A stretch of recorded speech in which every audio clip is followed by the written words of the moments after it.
Hello everyone, this is Ethidarian, and welcome back to another episode of Fire Emblem Heroes. So as we saw in the last episode, we did make tier 39 somehow.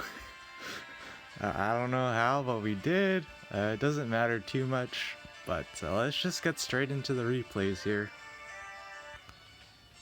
Alright, starting out with this team. All I gotta say is every week I somehow manage to get even more confused than the previous week. But here we have this team here. It's kind of interesting. The two of us together, of course. But they decide to go ahead and hit end turn here, which I mean seems fine. But then she misses the kill. Because Legendary Julia's bonus, and I'm running Sturdy Blow precisely for that reason. Not specifically for this matchup, but just the general idea that Legendary Julia has less defense than Rez, and I would run attack defense solo, but most of the time she's not solo, so I figured, it would work, and well, bonus Legendary Julia memes, even with the joint drive attack, and bond. Not enough attack. We need more attack. But yeah. And because of that, we get to steamroll here.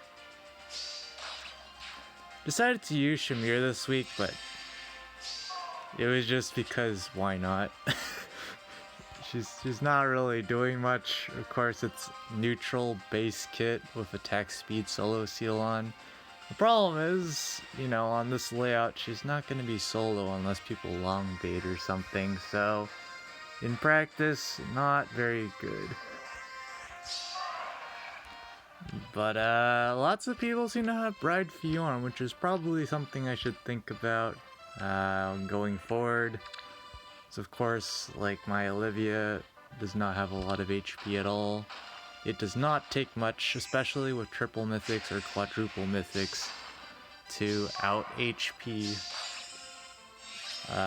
my dancers for sure. But they decide to go in and attack here.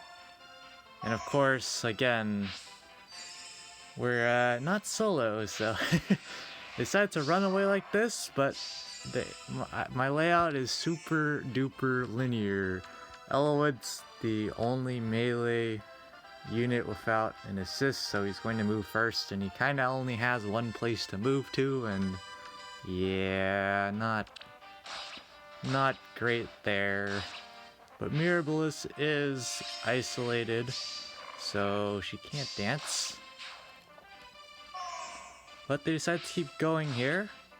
Reagan unable to take out Legendary Julia, but they can just leave, but they can't have everyone leave here, so Legendary Julia gets to go on a mini rampage. Olivia kill steals Kappa. And yeah, Legendary Julia bonus memes. But honestly, like, Duma bonus almost looks scary, but no. So he doesn't have enough bulk. Feels bad, man. And, well, we have more classic shenanigans. Double healers, which is quite interesting. You don't see this too often, and they're definitely investing into attack. I'm pretty sure they're paranoid about missing kills, which is definitely a problem in Ether raids. And yeah, let's see what they do here. Of course, the one mini gimmick is there's infantry pulse for turn 1 Moonbow. But yeah. They decide to go here and hit end turn, which is a smart play because if you know how the AI works, Shamir is going to attack from here rather than here. For reasons we won't talk about here, but because of that, Altina can just simply counterattack. And because my structures are poorly placed as they are, this is intentional, of course. I was wondering if anyone was going to do this, and someone actually did, so Pog. Then you can bait like this as long as you can deal with Shamir, which, if you know how the AI works, again, you can exploit that. And these structures are also poorly placed. that can be used as a blockade. So they decide to go ahead and barely live Elwood. A bit fortunate there, but it works out for them. And here they decide to hit end turn, and you might think they're ridiculous, but I will leave it as an exercise for the viewer to verify, as there's absolutely no buffs or debuffs on Altina here. And there's double drive attack and Caduceus staff. I'll leave it to the viewer to verify that Legendary Julia, even though she was panicked, had exactly enough attack to kill. So unfortunate. I don't know if they did their daily damage calcs wrong or if they just assumed Altina was going to live, because I'll also leave as an exercise for the viewer to verify that Altina was two-shotting Legendary Julia there if she didn't one-shot. So very unfortunate, because now Legendary Julia can go on her little steamroll train. And it's over. Rip. Very unfortunate. Like if Altina had one more res or one more HP, or Legendary Julia had one less attack, it all would have worked out, but unfortunately it did not, so ripperonis. And now we have Mr. Bonus Doubler with Fallen Ike. I gotta say though, there's some shenanigans going on this season. People just doing their usual setup, and they decide to hit end turn like this. Now I don't know about you, but Fallen Ike is, like, you know, sure he has Chaos Regnell and Attack Res Unity, but and you know, he's debuff for res as well, so he has a good res stat and stuff. But Legendary Julia's bonus, she has impact, sturdy blow, and 66 HP. I don't know about you, but you're not killing in one shot. And he does too much damage, so now she's in Wings of Mercy range, so,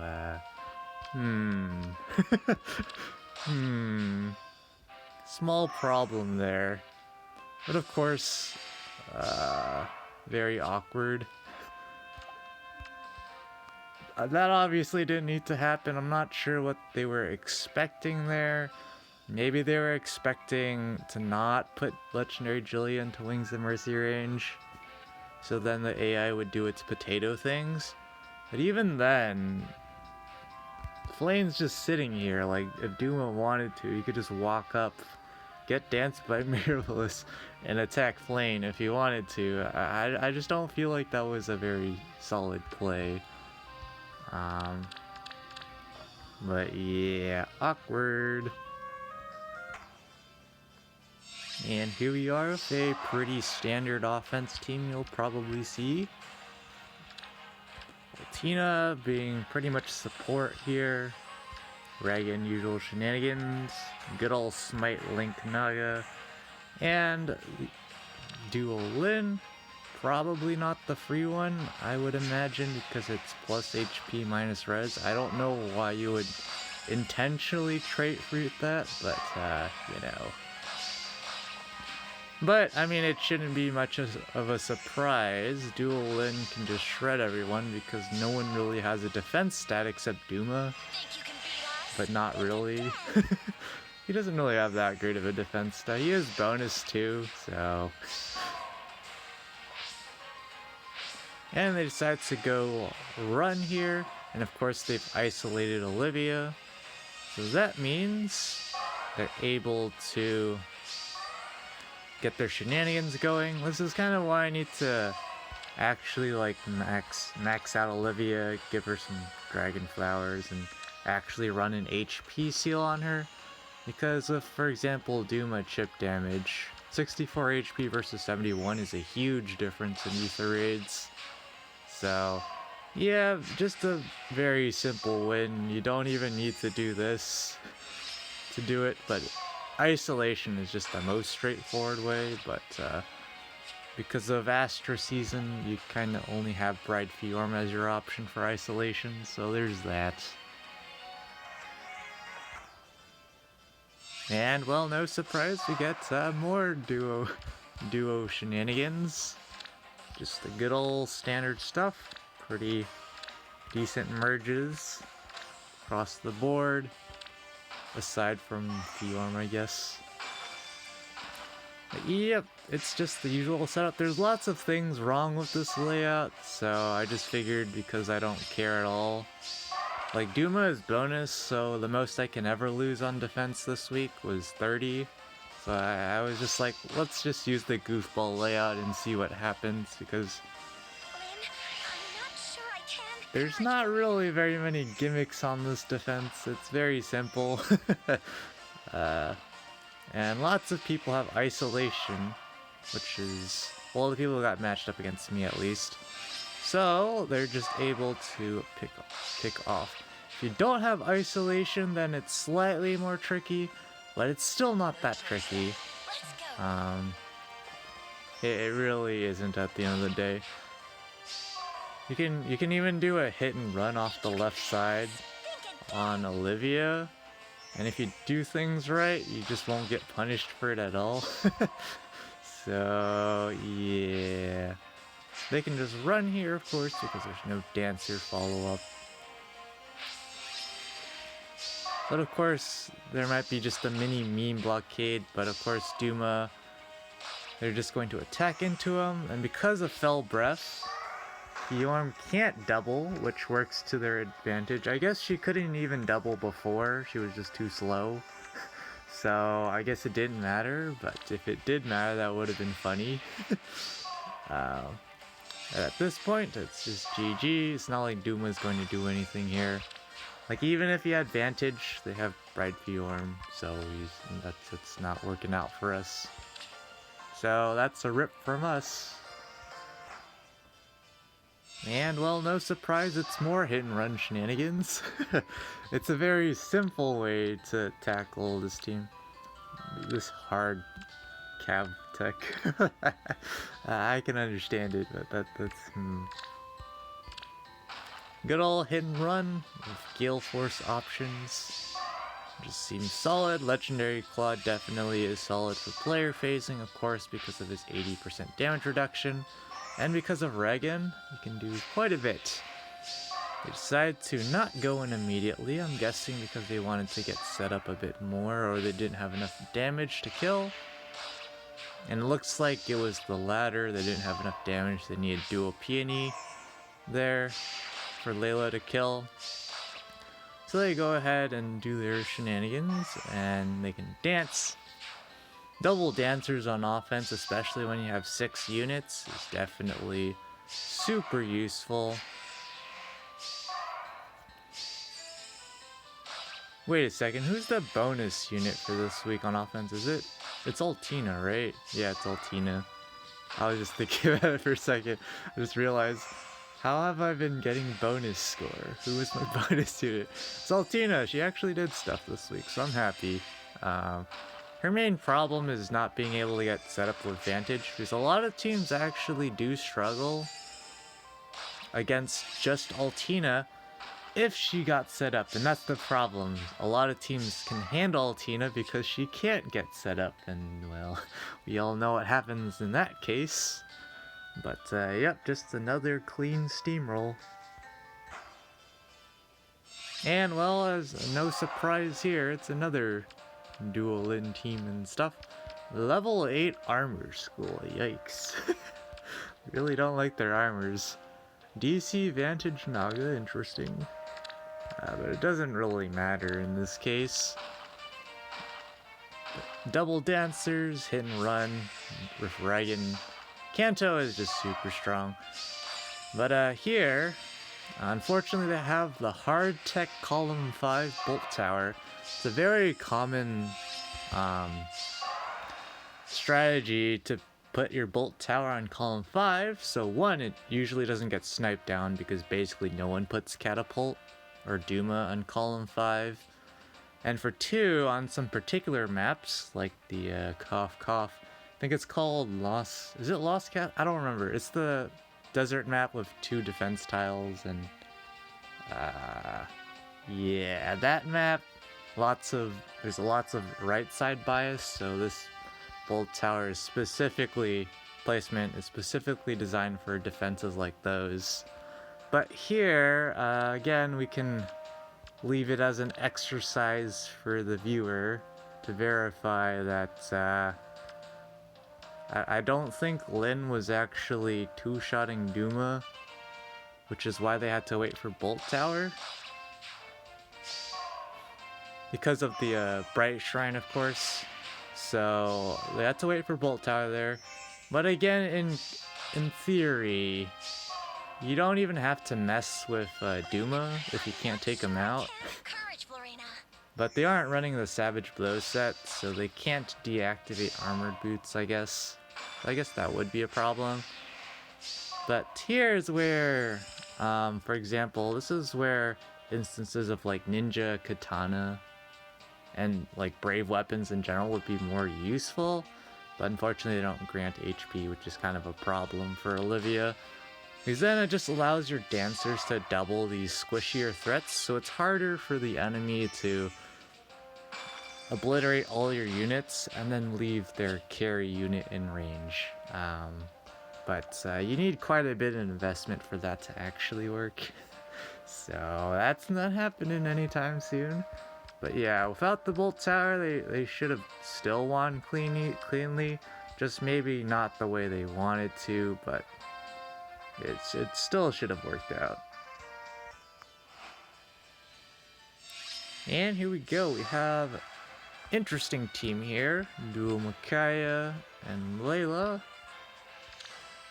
Pretty heavily merged Plumeria. And close counter vantage Duo Makai. You do not see this too often. Normally people see her used just for her duo skill and maybe for her cav and armored effectiveness, which is definitely useful on defense. But here they do the usual shenanigans of using Layla to obliterate some units, get some chip damage and debuffs off. And then they go ahead and activate their duo skill. Here there's a question of if they actually calc things out, but it actually was kind of close, but I wouldn't be surprised if they did calc to make sure this actually works. But Elwood almost picks up the kill. Giant quotation marks on almost, because getting 8 more attack there is quite difficult, especially when there's like attack smoke and stuff flung around. So I don't know about close. But yeah, very straightforward there as well with it, because if you didn't notice already, there's literally no hardy bearing on this team. Absolutely no counter advantage. So I'm kind of surprised I didn't see more vantage, but let's go on. I think it's the last replay coming up next. And to end things off, I have not seen Brave Ike in a long time, but here we are. I don't know if it's like my defense, my actual defense units and layout and stuff that deter people from using Brave Ike, but I don't think so because someone brought them. But here they just, you know, good old setup, nothing mind-blowing here. Good old Duma chip damage. Not sure what they're planning here, but they're just chilling. So they're gonna go ahead and take out Elwood. Perfectly fine idea. Think you can beat us? Think again. Use their duo skill. They pick up the kill on Shamir. And they decide to hit end turn. Now, cast your bets. Is Brave Ike going to live or is he going to die? He's currently not debuffed for defense or res, but he kind of only has 28 res. He has a bit more with ally support and Brave Lucina buffing by 3. But Plumeria is not in range to buff. Because it's only 5 rows and 3 columns, so she only buffs up to here. So if you answered Brave Ike loses, you would be correct because, well, yes, Duma bonus was so, so silly. And of course, Mirabelle is passively debuffing with Flower of Ease. But Legendary Julia bonus, again, totally not rigged, allows her to survive. Plus 10 HP, plus 4 defense. You see something see something wrong here? But of course, either way it wouldn't have mattered because Duma was coming to town with a Draconic Aura 83 attack in Brave Lucina's face, so that probably would not have ended well anyways. But they gamble on this Bolt Trap being fake. But it turns out to be real, so that's a ripperoni because there's an Iceberg, a Draconic Aura, and double Dancers still ready to go, so rip. But with that, so that is all our replays for this week. So it was a weird string of successes where it was like, people probably could have won, but they kind of sabotaged themselves, or they didn't bring the right team, or they weren't prepared, or whatever, and then we got rolled as expected, and then we end with a success, which is totally what this defense is, Kappa. But yeah, there's so many things wrong with this layout. We'll leave it as an exercise for the viewer to count how many things are wrong with this layout. It's all intentional for the most part. There might be like 1 or 2 unintentional things, but there are a lot of intentionally bad things about this layout. For the shizzles and giggles, there's no actual rhyme or reason for it.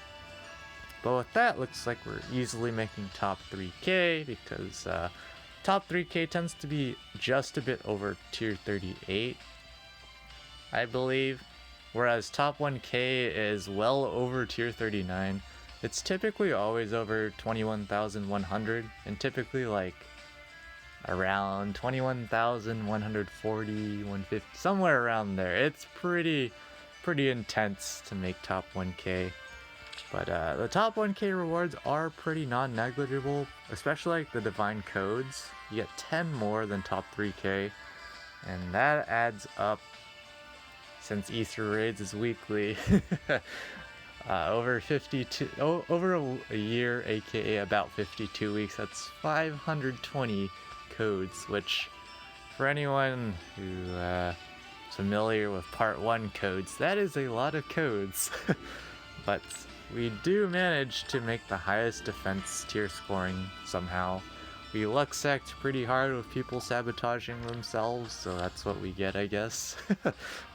But usual shenanigans, going back up to interval 20, and Allegiance battles were derping around in top 1k, but it's getting more and more unstable every week, so we'll see how long it lasts. We've definitely been top 1k ever since we got Legendary Crom, but we're easily staying in tier 21. Next bonus rotation lasts 3 weeks, and I don't know if I'm going to try and stay in all 3 weeks because my scoring is pretty weak, not gonna lie. I think my best scoring is like 746 to 760 without hyper building up a unit. If I want to get more score, I'll probably have to like build up Matthew, who I don't really feel like building up. Spy's Dagger and stuff is fine, but it's just I don't really have much use for him in general. Like an Arena Assault, I really don't feel like he would be doing much there. Especially if I wanted him to, say, bait... if I wanted to, like, bait a ranged dancer that's really fast, like Duo Peony or whatever, I would definitely need to somehow get debuffs on the dancer to probably kill, and that's a bit dicey, so... At least he would bait reliably because his res is low. But, yeah, Arena Assault, we had to do actually quite a few runs this week because I kept getting memed on with the matchmaker. The score range is 752 to 766 with this team. And side note, 766 again is the new max possible score because of Legendary Claude. and it's Earth season, so it can actually be done, but I didn't see any again this week. Just 762. The most I saw this week was 762, so not too great there. But I just kept getting min rolls after min rolls doing my runs, so I had to do quite a few runs.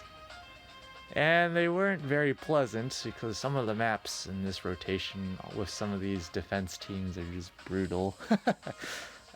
In particular, there's that one map where there's 4 defense tiles in the middle.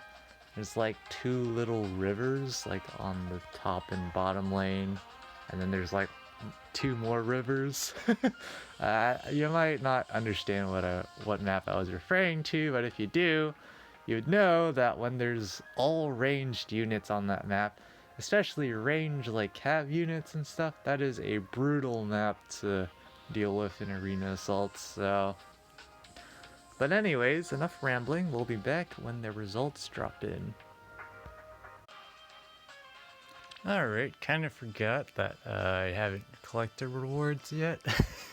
So, 2075, not too bad. Yep, our meme streak of tier 39, or just Vault of Heaven shenanigans, is probably ending either this season or next season. Next season is guaranteed because we're not going to be using a bonus unit, so there's no chance.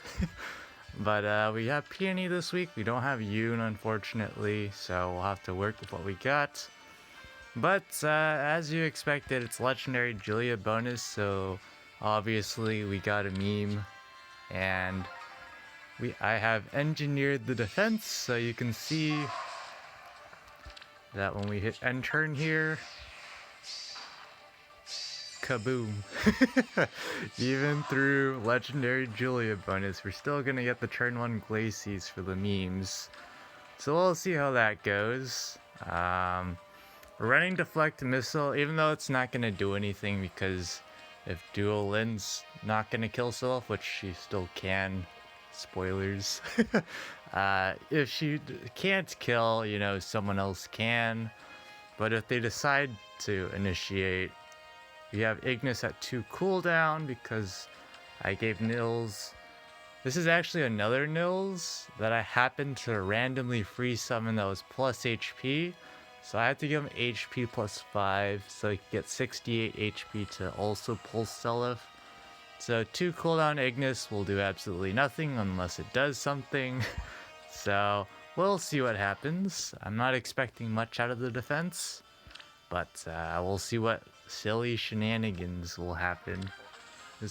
Somehow it always manages to happen, and it makes totally riveting content for the replays. But hefty 7.8k feathers there from Resonant Battles.